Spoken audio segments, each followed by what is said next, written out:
You know, when you deal with telecommunications, you're handling everyone. Everybody's a customer of telecom. Businesses, government, individuals, you got everyone.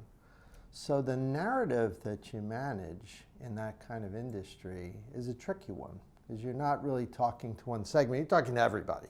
So it's very prone to kind of weird narratives that can pop up. I'll give you an example, government. Like the interaction between government and telecom is a big area where some people would be very much in favor of a very tight interaction, law enforcement and others.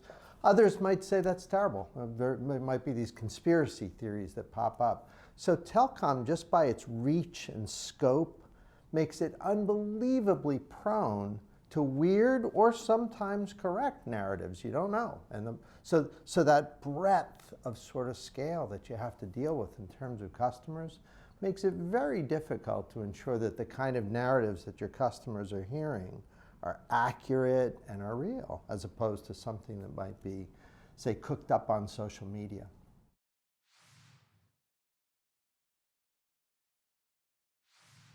Traditional security in telecommunications was about access. It was about determining who's authorized or where is it okay for someone to touch a network, to access a switch, to access some piece of the management infrastructure around telecom. That's what we all grew up doing.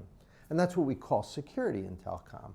Narrative attacks are very different. They just require a different kind of approach, because anyone can have an opinion. Anyone can state what they think or post to social media a correct or incorrect thing about, say, telecom, about your service provider. It could be very harmful, for example, for someone to say that a network is down in some region. That might be utter nonsense. But it's not about who has access to a system or to a network. It's who has access to the ability to just say something on social media, or say it on the internet, or send it in email. So it's a very different control structure that's necessary. It's not the kind of thing that we grew up very comfortably with in telecom, again, around controlling authorization and access to systems. This is different.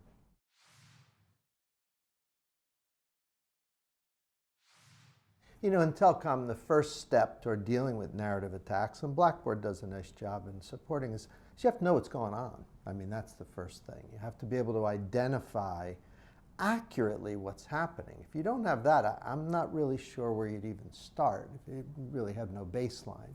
So that's the first thing. The second thing, and as a longtime CISO, I can tell you that the big problem, even if you know what's going on, is prioritizing what to do. Like, sit in a room and say, wow, what do we do?